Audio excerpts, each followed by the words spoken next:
okay? Where's it hurting?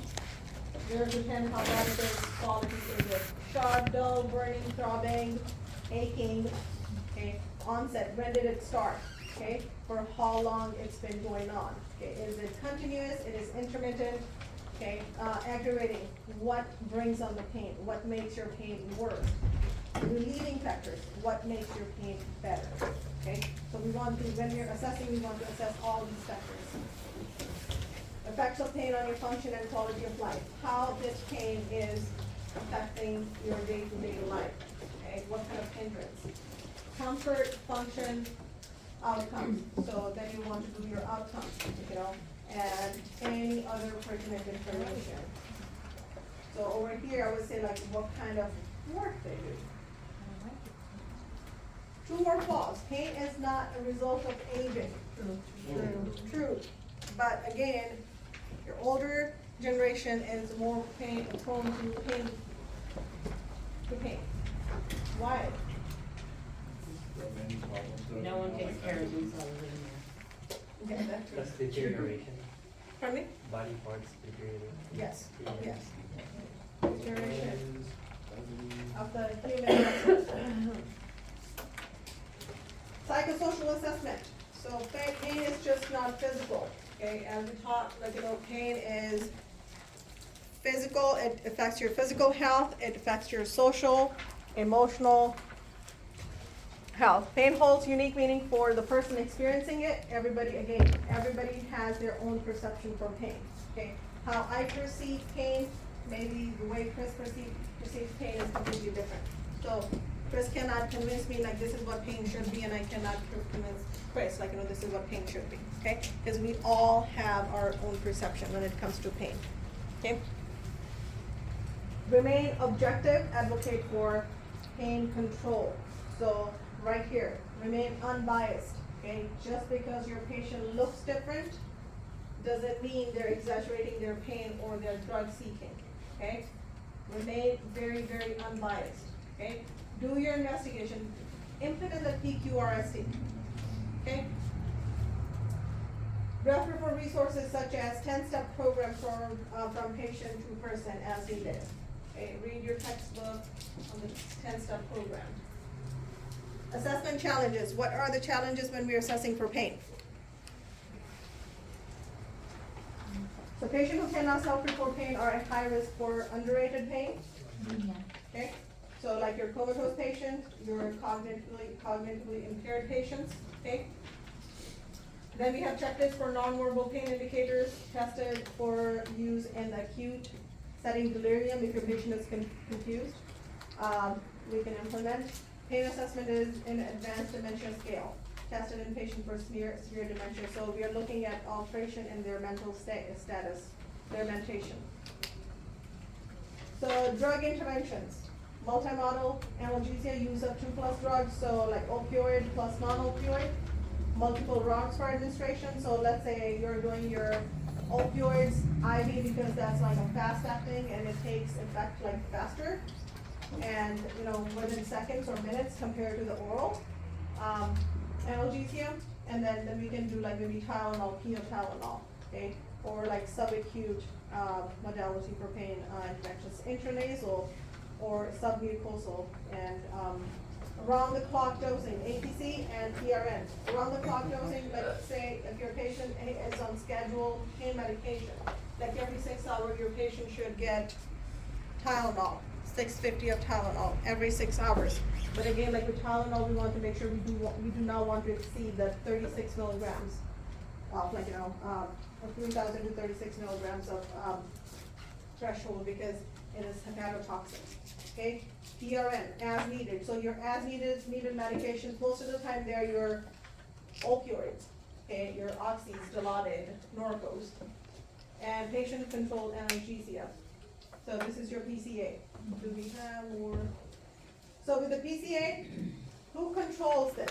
It says patient control. So if your patient, let's say you're taking care of like 18-year-old, again, like adult, almost adult, but still kind of like falls into that pediatric, you know, genre, and they come to you post-op and they are on PCA, epidural. Okay, mom is at bedside. Who's controlling this? Patient. Patient. If your patient, let's say, even like, like my rule of thumb is like anybody over 12, and they can give you their assessment data. My daughter is 11. Every time we go to doctor's office for any procedure, she's the one giving the information. I only chime in if it's needed, okay? So, again, Don't they use some other pain medication if the patient Yeah. can't actually? yeah.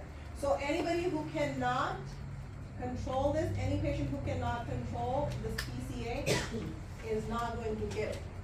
PCA is only given to the patients who are able to manage their pain.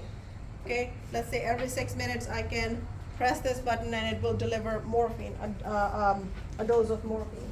Okay, so these are the patients, like, we will give them, we give them PCAs.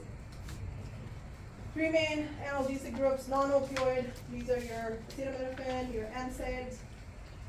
Opioids are your morphine, hydrocodone, hydromorphone, fentanyl, and oxycodone. Okay, then your adjuvant analgesics are your local anesthesia. So your local anesthetics are what?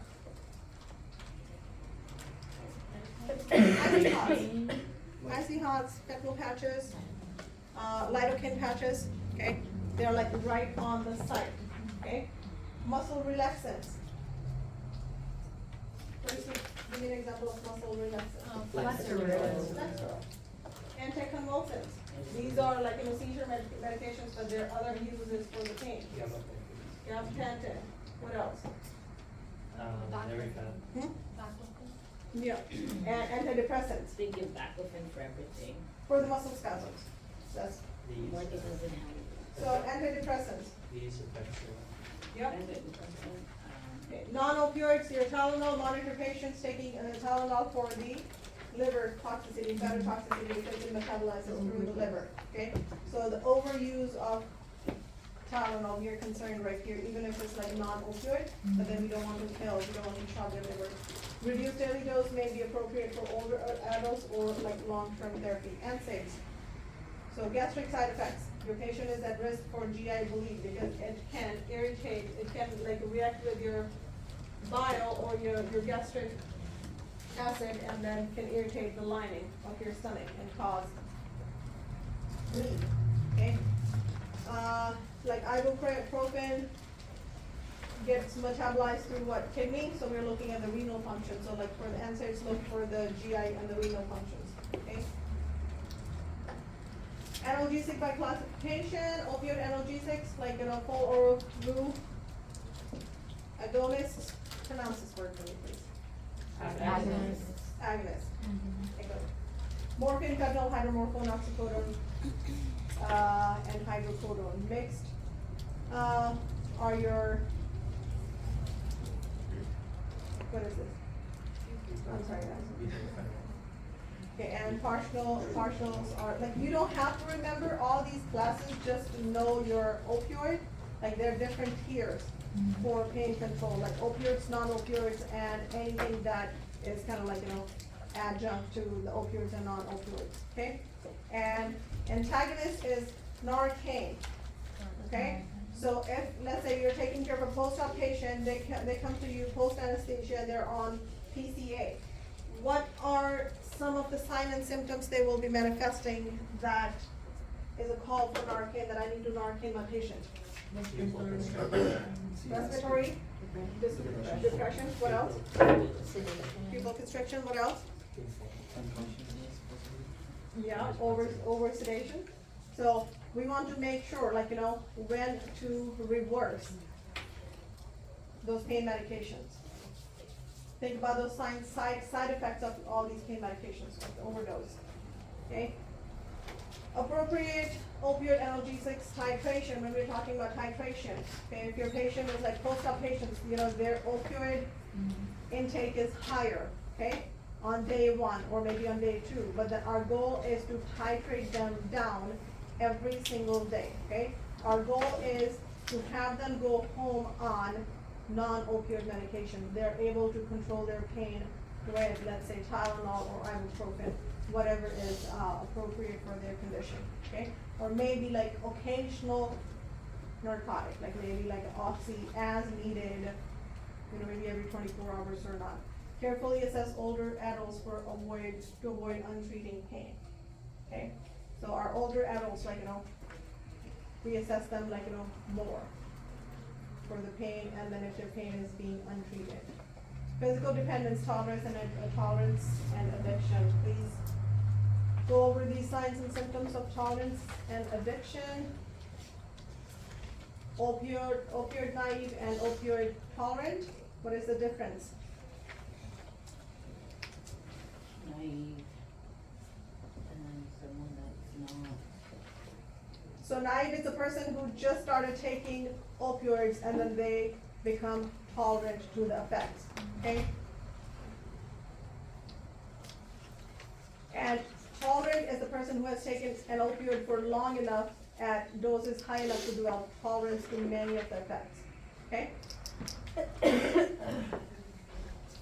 So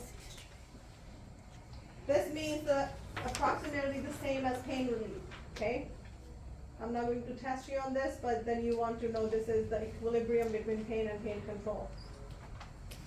Drug formulation terminology: short-acting, fast-acting, immediate release, and normal release. So for the short-acting, the onset is about 30 minutes, and the duration is for 3 to 4 hours, okay?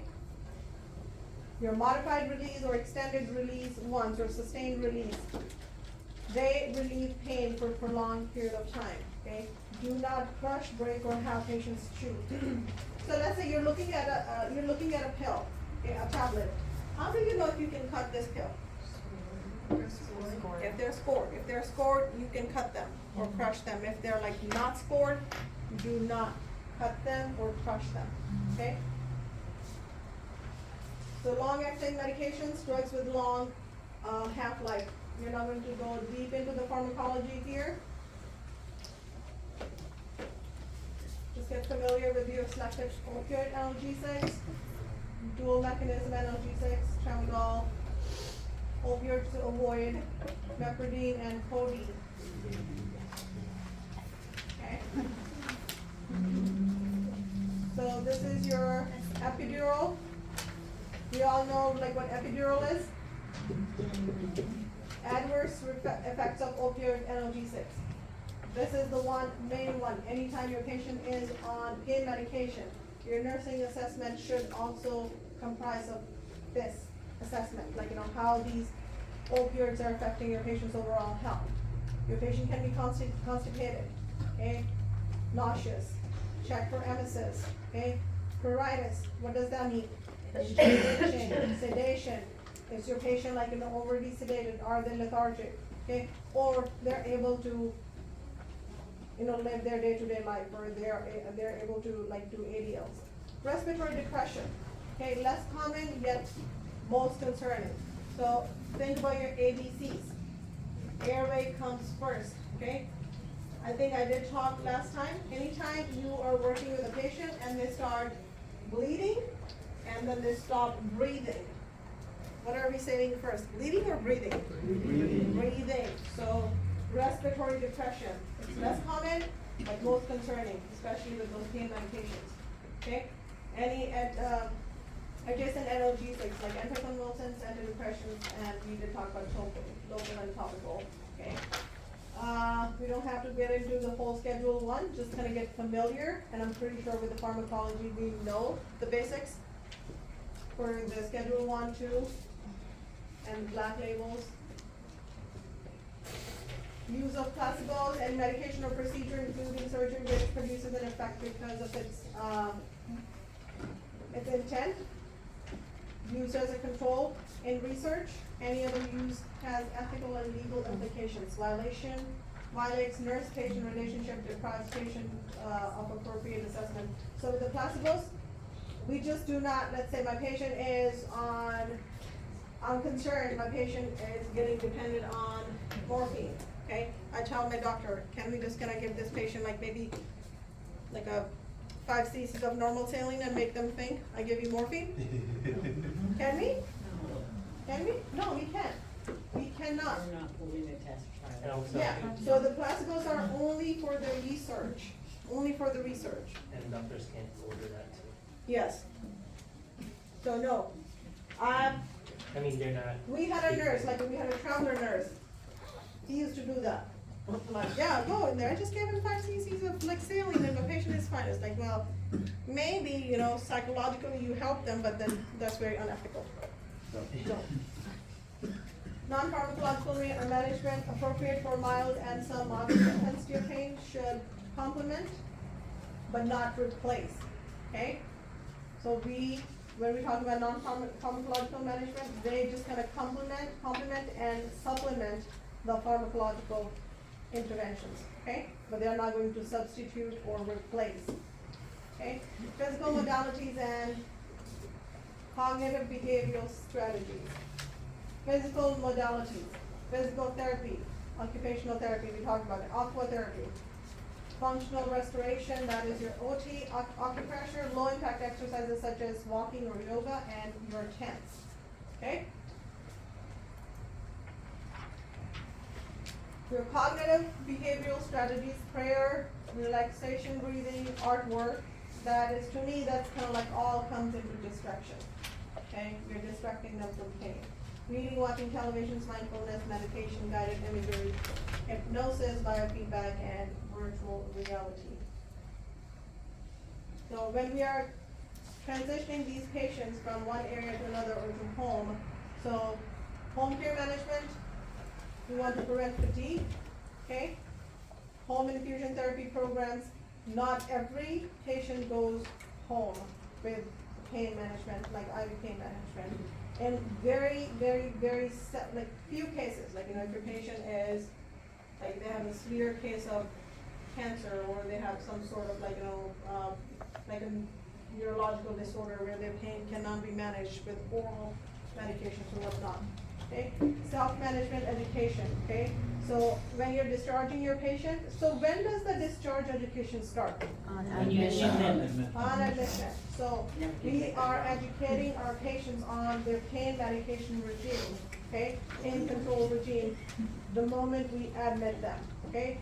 We are going to educate family, okay? Okay.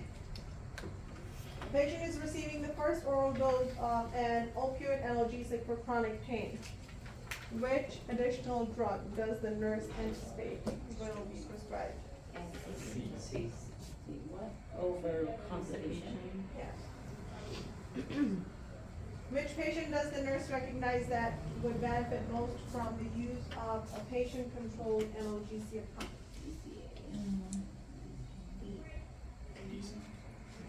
B. Okay? Why not 19? He has a Head injury. head And a injury. head injury. About 56-year-olds, 78. Delirium. Very young, because cognitively, they are not there yet. The nurse has discussed non-pharmacological pain management measure with a patient who takes opioid medication for chronic pain. Which patient statement requires further nursing teaching?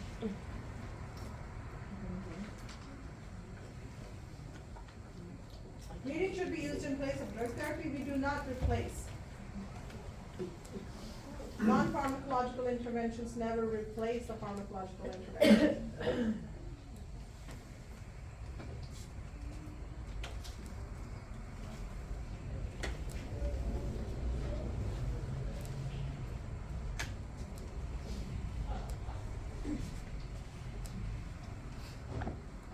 Yeah, further teaching, yes.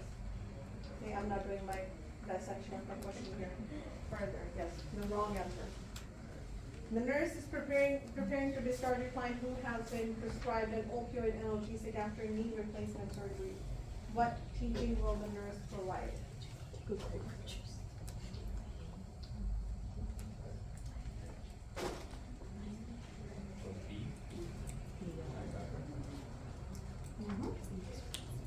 High fiber. Constipation. Okay. The nurse on a post-operative unit is caring for clients. Which client does the nurse discuss with the surgeon that may benefit from PCA? Oh, you did it. It's coming back? No, it's a No, different, that's different one. different. It's No, different that's patient. different one. The broken ski guy. 37, 34. He broke both arms. On He didn't on use the the PCA. ski accident, First like, he do broke you his think like leg. this person is going to? He's gonna die. He didn't learn this lesson. No, that was 34. This is 3 years past. The That's 3 years past patient. four. Like, let me try again. It must be Kardashians on Big Mountain. Yeah, like, I don't know if you guys are familiar, like one time they were in a ski accident. That happened in Montana, Redfish, Montana. Yeah. Like, we give like lots of stuff at least for. Okay, so. So this one, 47-year-old who underwent bariatric surgery for weight loss. This is your patient, because right here, 103, your patient is kind of like maybe delirious, They just had bowel obstruction too. surgery for bowel obstruction. Yeah, there cannot be any more. They cannot be any more constipated here, and this is the cognitive deficit. Okay, the nurse is caring for a hospitalized client on a medical marijuana plan who asks for the nurse to administer cannabis. What is the appropriate nursing action?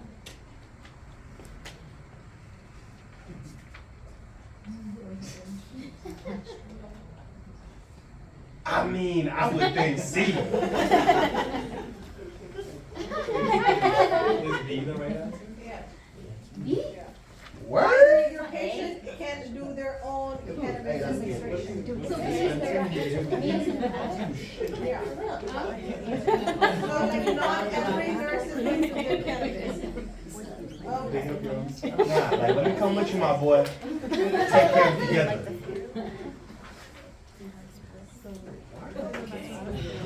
Let's move on to acid base.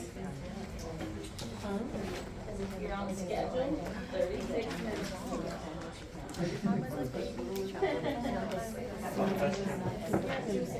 You can go sit on that side. Comment about the actual, like, marijuana medication there, or are you talking about, they're including the Marinol, the Navinol? So Marinol, we can do Marinol. I've done Marinol for like. Right. Yeah, but then again, like, not specialty. If it's coming from the pharmacy, then we can't. That's specialized as they go. But if it's your patient is bringing their own, cannabis, then you can't have. So again, let's say they bring their marijuana going from home, okay? We cannot have them keep it in bedside, okay? Lock the whole room, but then we can't give it, but again, like if they have a car for it, it's okay, but because okay, concept of acid-base balance.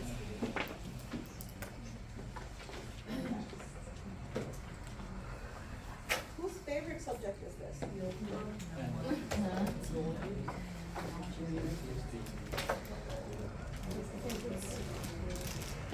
Okay, have you guys reviewed the PowerPoint?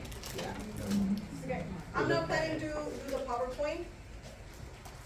We're just gonna go to the traditional, like, whiteboard education. Because with this one, again, I can bore you guys with the PowerPoint, because with the pain, we went over the PowerPoint just because there were some key concepts that I wanted to touch on. With this one, again, for our exam purposes and for the NCLEX, you just need some basic, very basic, looking at your numbers and making sure what imbalance you're looking at, okay?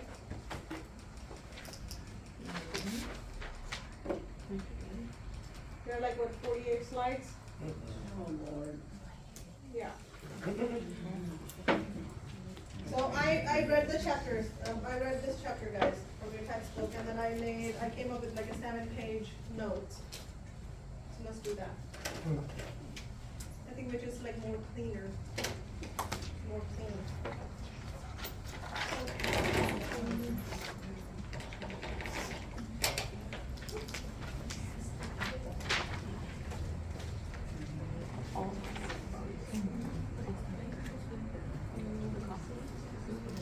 So get your papers and pens out because you want to take notes.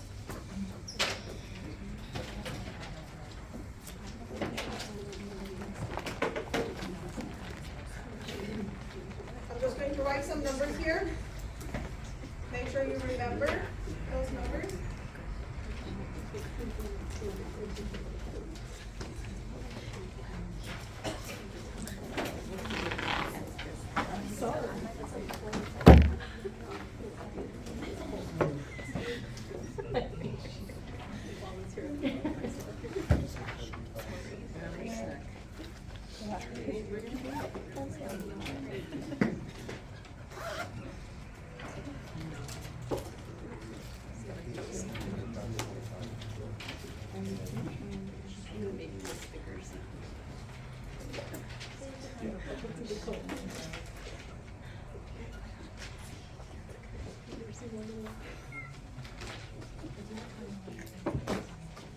Okay.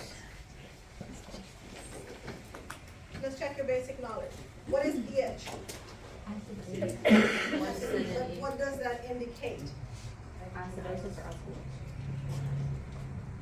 The balance of the blood. So your pH, Hydrogen. that is the concentration of hydrogen ion into the bloodstream. Okay? So, for the water's pH, what is H2O? That is we call it neutral. 7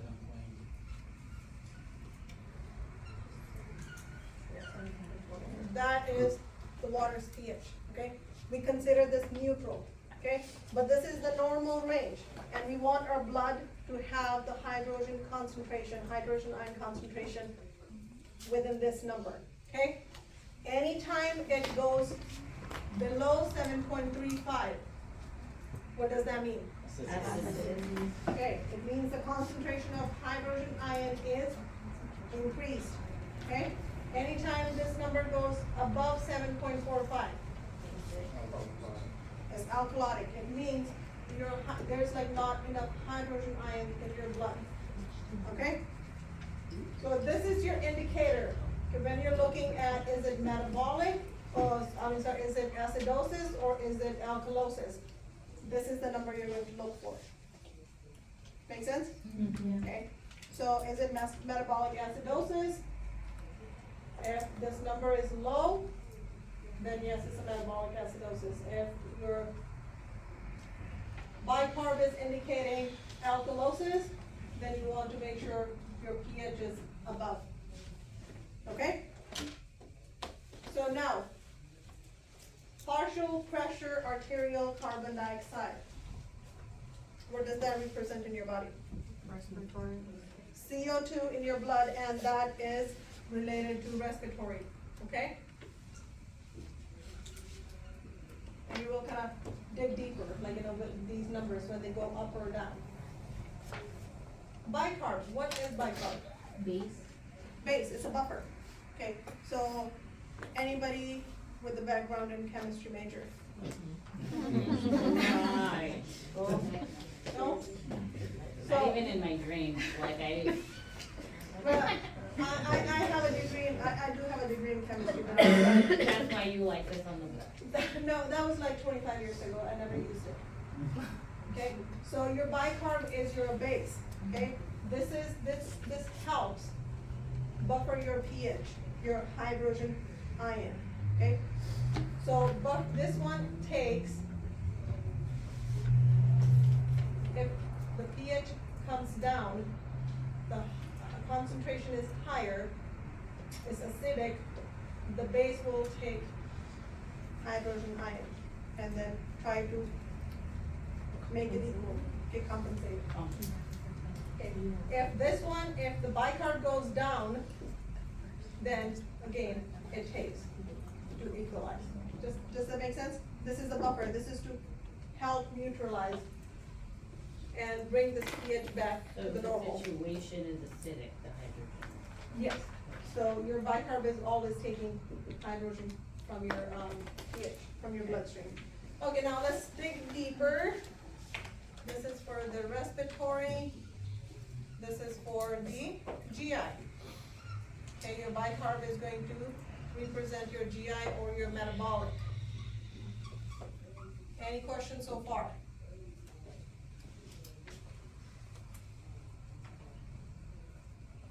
Clear as mud? Clear as, yeah. Okay. Then we take this, so we are, now we know, what is pH going to represent? Like, you know, dark markers.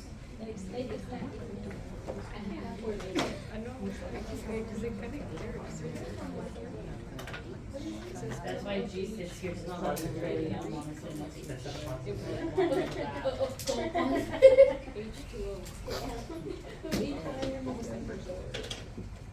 We're flying down the back. Okay. So, CO2 for the respiratory, bicarb for the GI, okay? I just have a quick question Yes. for the bicarb. In our book, it does say 21 to 28. Which one should we go off of? Let's go with 21 to 28. I went with mine. 21 to 28, Yeah. On the textbook? and the tech, what does ADI say? Oh, I'm not with ATI right now. Okay, I didn't get the numbers. okay. So let's go to 21 to 28. Thank you for pointing out. But the pH should be the same with ATI and the other one. Yeah, just like, that's pretty standard.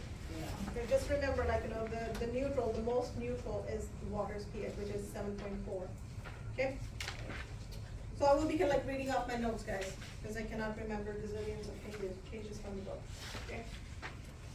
So when an imbalance develops, you can detect it quickly by knowing how to assess your patient and analyzing those ABGs, and can restore the balance by targeting your interventions to the specific acid-base disorder you find. So first, let's say, how do we collect ABGs? Blood draw. Okay.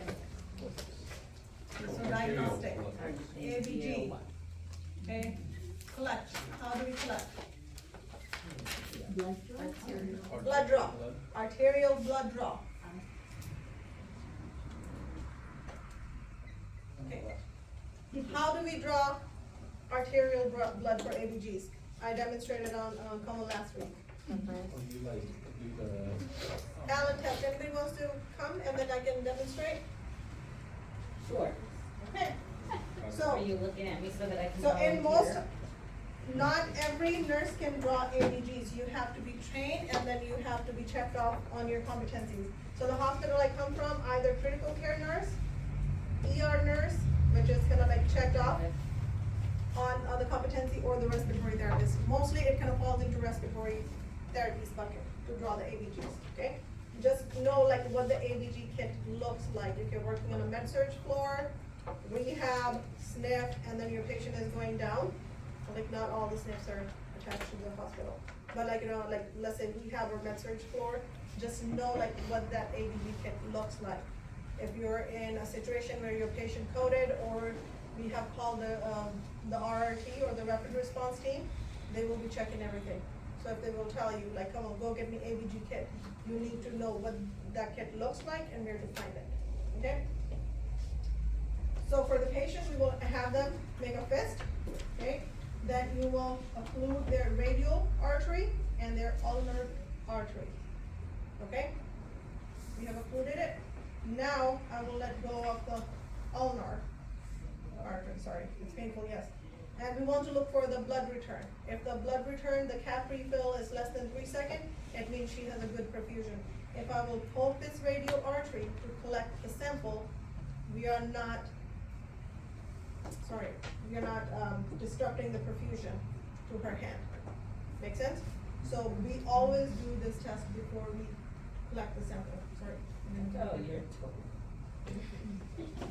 So, question on how to collect ABGs here.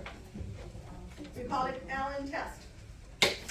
That's the ulnar radial occlusion, we do it, we call it ulnar test. Oh, sorry, Allen test.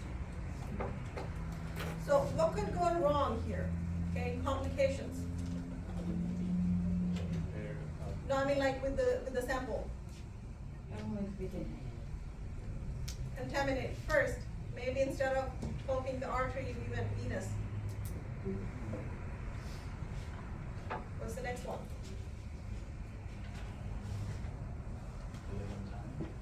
Delay in time.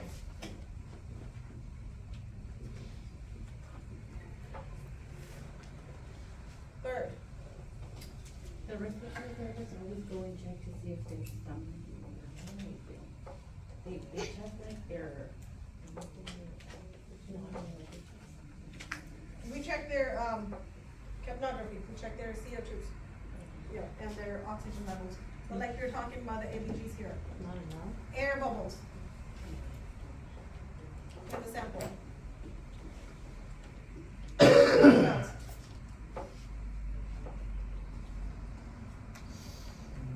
Not enough. Not enough, inadequate. And the fourth one would be wrong kit. Like you got the ABG needle, but then you didn't get the proper vial because, you know, they have preservatives to, check the blood. So, again, like, you know, as a nurse, if you don't know how to draw an ABG, you're not trained, but then at least you need to know, like, you know, the complications that could happen. First and foremost, you need to be familiar, like, what the ABG kit looks like, so you're grabbing the right kit. Second, if somebody hands you the sample, that it needs to go to the lab, go to the lab. Do not set it on the countertop and then just gonna, take a coffee break, okay? So in critical care settings like ICU and ERs, we have point of care checks. So like ICU, ERs, OR, you know, any specialized area like cath lab, we have point of care checks there. So it's like nothing fancy, it's just like a machine, you take your sample, drop it into the machine and program it, and it gives you like results right away, like within seconds. So you don't have to run to the lab and wait for the lab to run your test and then send you the results. So mostly it's done point of care. And the hospital I come from, every single unit have this point of care testing in their bedroom. So, questions on Anywhere ABGs? outside of California, there's like that or everything, we don't. I don't know, like I was under the impression like, you know, California is bigger and better, so. It's bigger. Okay. So, just gonna be mindful. ABGs, Allen test, what could go wrong? Okay, and as a nurse, when this test comes back, it will have so many other numbers like access base and this number and that number, but just for our scope, just for our purposes, just be familiar with these three. If you know these three, you can comprehend any ABG result, okay? If your doctor will ask you, tell me what is the base access, it is on the slip. Just say it out loud, you don't need to know what it is, unless you want to put overachievers and then you want to study more. All right, so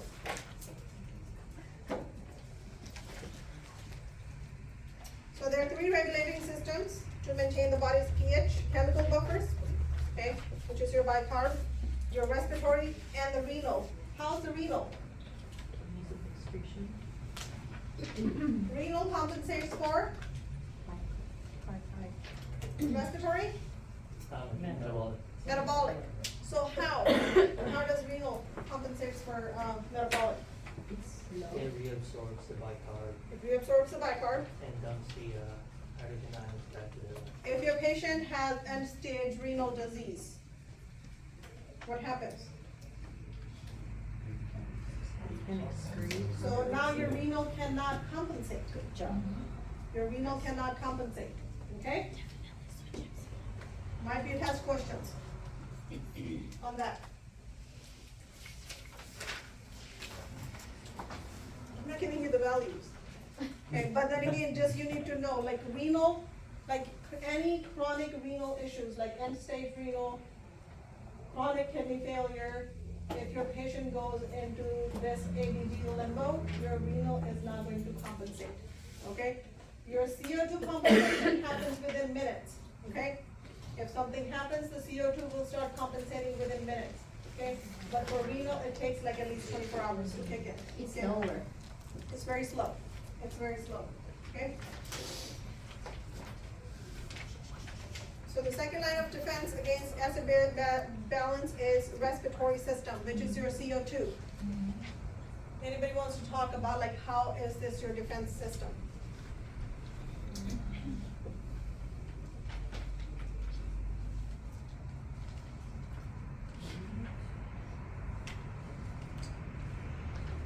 So the lungs regulate carbon dioxide in the blood, which combines with water.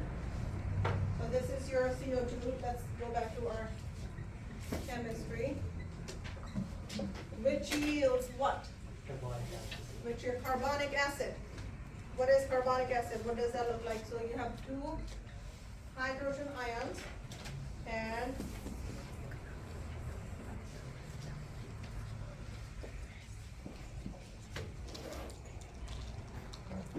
okay, so this is your carbonic acid. So when lungs are compensating, so the CO2 combines with water and it turns into carbonic acid. What happens to this carbonic acid? So the chemoreceptors in brain senses pH changes and vary the rate and depth of the respiration to regulate CO2 levels, okay?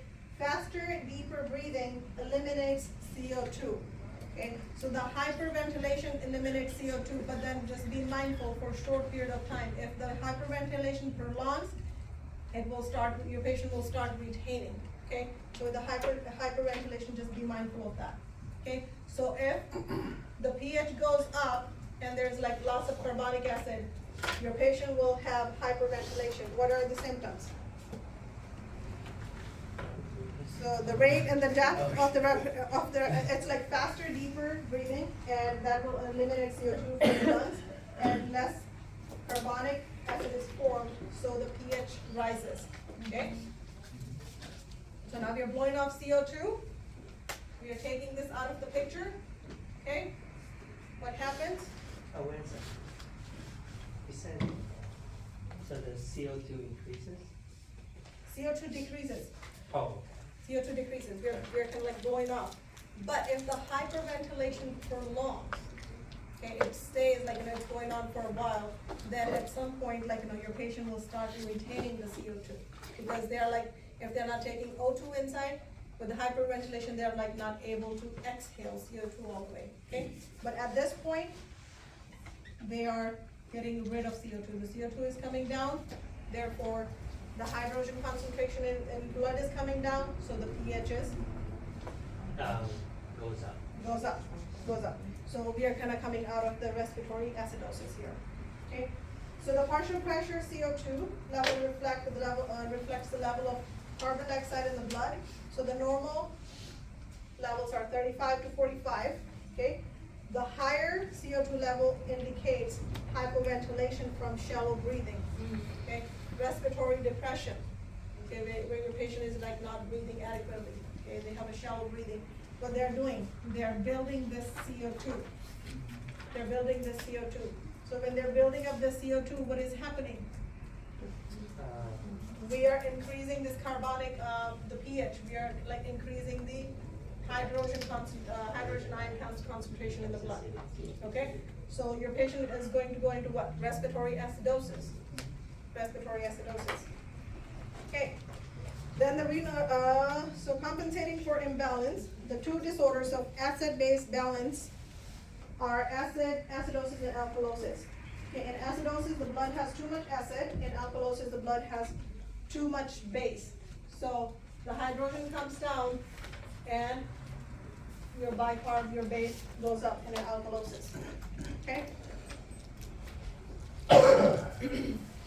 The cause of these acid-base disorders is either respiratory or metabolic. If the respiratory system is responsible, you will detect it by reviewing your partial pressure arterial carbon dioxide, PaCO2, okay? Or by serum CO2 levels. If the metabolic acid system is responsible, you will detect it by reviewing the bicarb. So as I said, CO2 for the respiratory, bicarb for the metabolic. Question so far? Okay.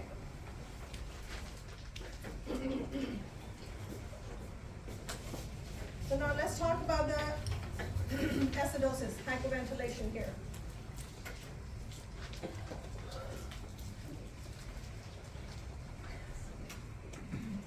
So respiratory acidosis.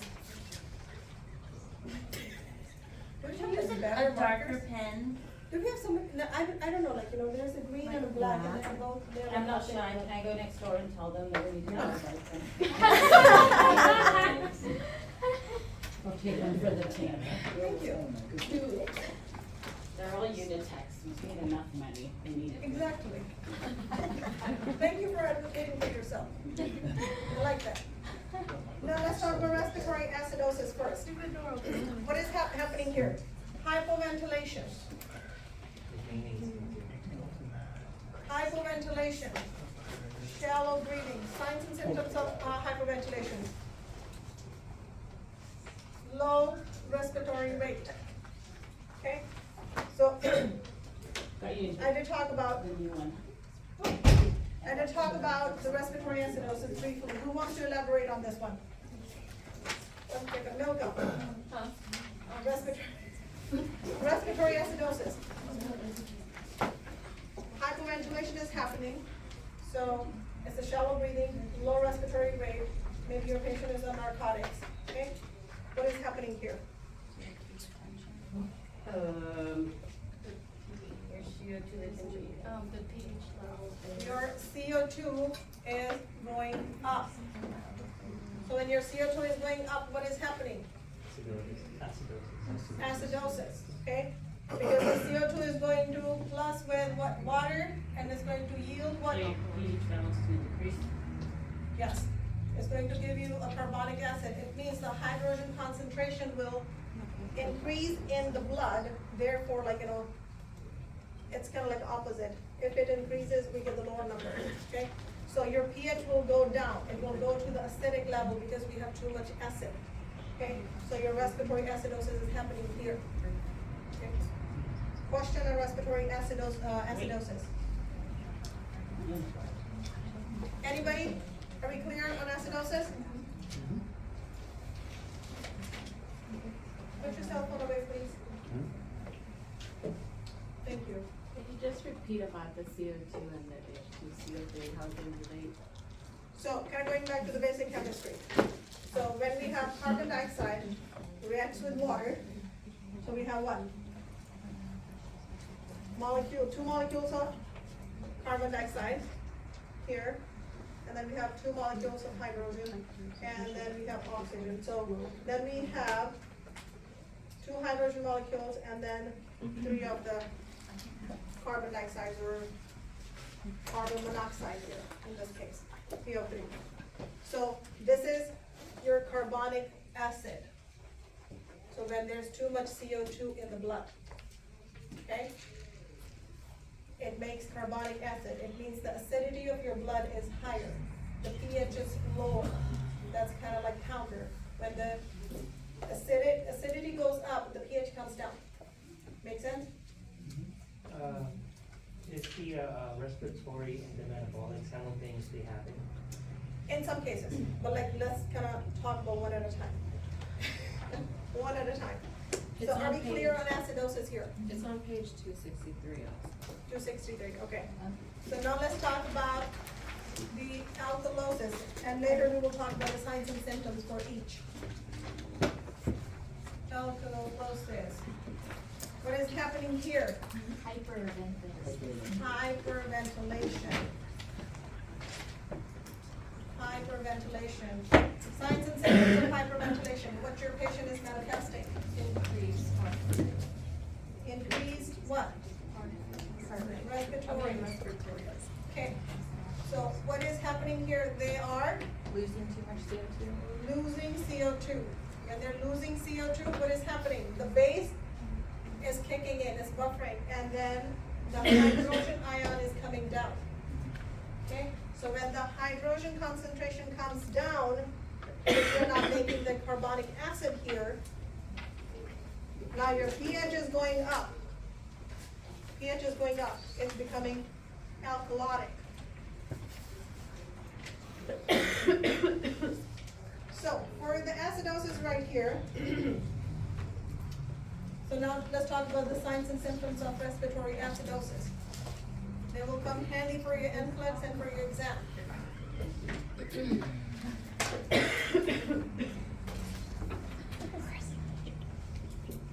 Sorry, I don't have a good handwriting. But I think I'm doing the job. Signs and symptoms. Respiratory acidosis. Just like confusion. Your patient. I have respiratory acidosis right now then, because. Yeah, respiratory acidosis. Well, we all fatigue. We will have this by the end of the day. Okay? Lethargy. Shortness of breath. Okay? Sleepiness. Okay? So these are the signs and symptoms of your respiratory acidosis. Okay? What is causing, what could potentially cause respiratory acidosis? COPD. COPD, Asthma. asthma, Sleep apnea. sleep apnea, kyphosis. So think about all the body system, like, your neuromuscular, your respiratory. So kyphosis, why? This is a lumbar. This is like a postural diagnosis. So your patient is not able to breathe and the lungs are not able to expand. Okay? Myasthenia gravis.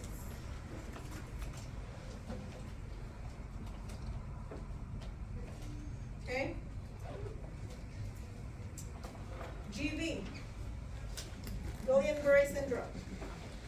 Do you know that kind of progresses from bottom up? Okay, so what's happening there? So it's kind of like slowly killing your bodily functions, like starting from tip of the toe and then up. And we get more concerned when it kind of comes to your torso. Now your respiratory is the next one. So we are always concerned about respiratory in our field. Okay, if you can save the respiratory, you can save the patient. Okay? Opioids. Why opioids? Okay? Any muscular, so the GV and this is like all muscular. So think about the diaphragm, if your diaphragm is compromised, okay? So all these are the causes of respiratory acidosis, okay? Because your patient is not able to blow off that extra CO2 and they're retaining it. They're retaining CO2, they have too much of carbonic acid and too less of a base.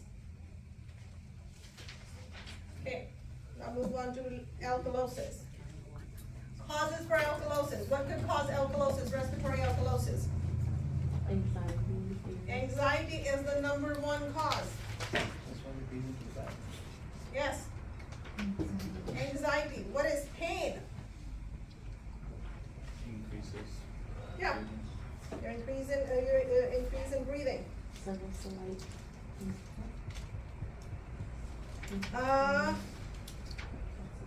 Any salicylate or like aspirin poisoning. Okay, these are the causes for respiratory alkalosis. Are we clear so far? Clear as mud? Next we are moving into our metabolic, our bicarbs, our GI. What were the signs and symptoms? Signs and symptoms. Who wants to read the signs and symptoms for respiratory alkalosis in your textbook? If I find it, I'll read it. Hyperventilation.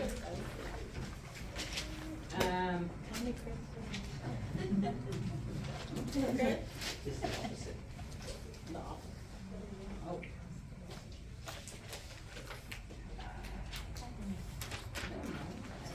He said it, so I said it, I don't know what we're I mean, talking I was trying to, but if it's the opposite, so you're gonna have, like, irritation since your anxiety is one of the causes, right? Irritability, So likely tachycardic as well. okay? Increased respiratory. So anything like, the air hunger, like when your patient is like, anxious, you know? Okay, let's, 5 more minutes and then we'll take a break. Let's take this 5 minutes to kind of like revise our respiratory.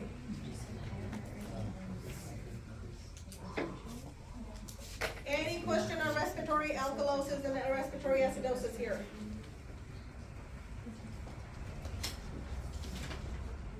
I'm sure I have a lot of questions. But for your NCLEX and for your test purposes, just know the basics, and today I'm just teaching you the basics, very, very basic. Because if we will start talking about imbalance in acid base, we will spend our next like 8 weeks just going about it. So just focus on the basics. Remember those numbers. And which value represents what.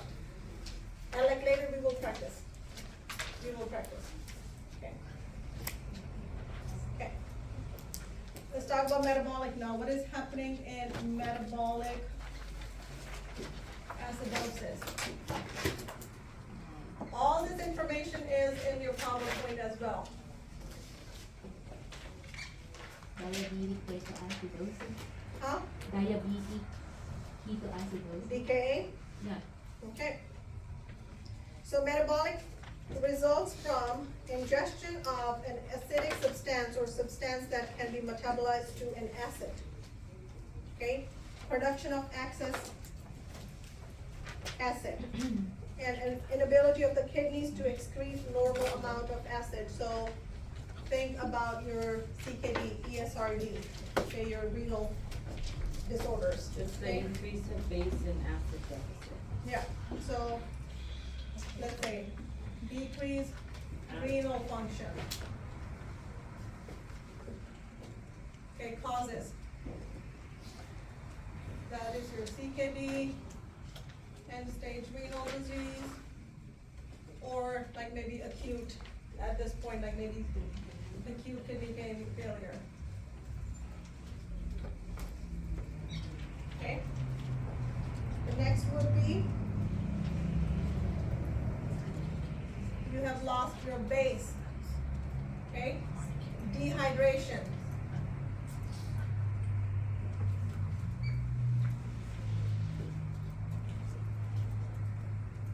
Carbon monoxide poisoning.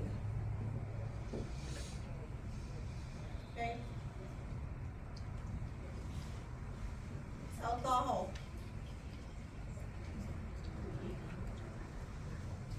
Liver failure.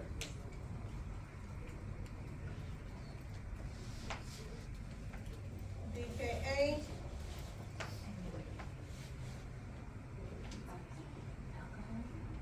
Salicylates poisoning. Just going to increase. Decrease O2 in the bloodstream from, let's say, heart failure, due to heart failure, severe anemia, seizures and sepsis. Okay, let's break.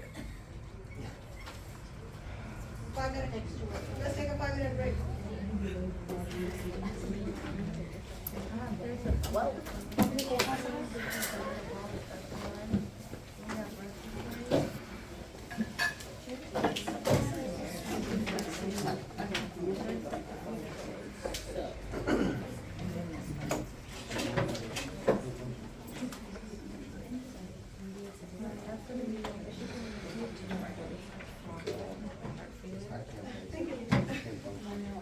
I personally don't like PowerPoint, so I like teaching, like this kind of